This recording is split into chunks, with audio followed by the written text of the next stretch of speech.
Jadi lebih baik tetap dengan jumlah maksimal 34 sekarang atau justru dikurangin kalau saran PDIP?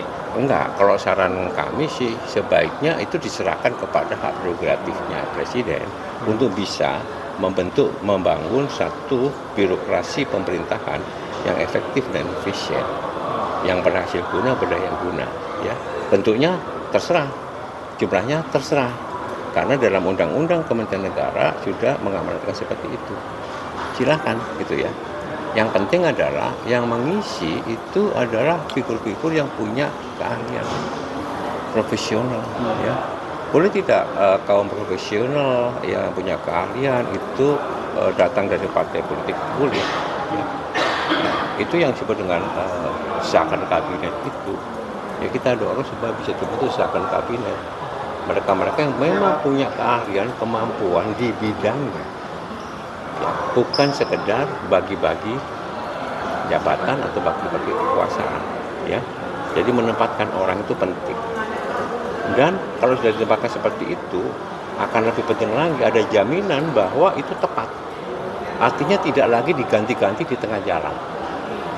Karena apapun juga, apa kena kasus korupsi atau karena nggak bisa kerja bisa diganti, ya kan?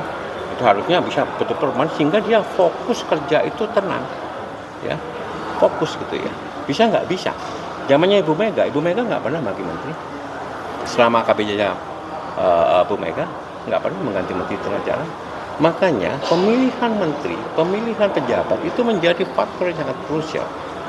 Ya. Dan dia harus dipastikan, dijamin bahwa dia akan bisa maksimal bekerja. Saya kasih contoh, Pak Basuki, ya Menteri PUPR.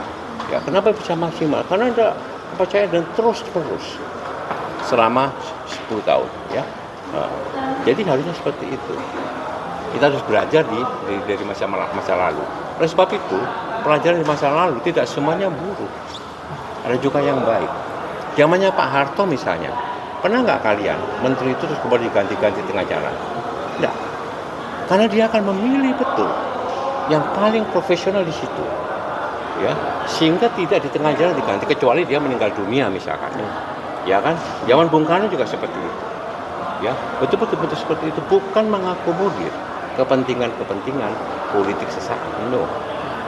Karena apa? Karena yang harus dijawab adalah tantangan bangsa ke depan. Bagaimana membangun kedaulatan bangsa ini, baik itu kedaulatan pangan, kedaulatan energi, kedaulatan keuangan, ya kan? Bagaimana membangun kemandirian supaya kita tidak impor terus. Ya kan, bagaimana kita bisa membangun kepribadian supaya kita bangga betul sebagai bangsa Indonesia. Nah, seperti ini yang harus dipikirkan, bukan kepentingan sesaat. Soal ganti-ganti itu menyinggungnya pemerintahan sekarang yang sering ganti-ganti reshuffle menteri itu, Pak? Ya, terserah kau.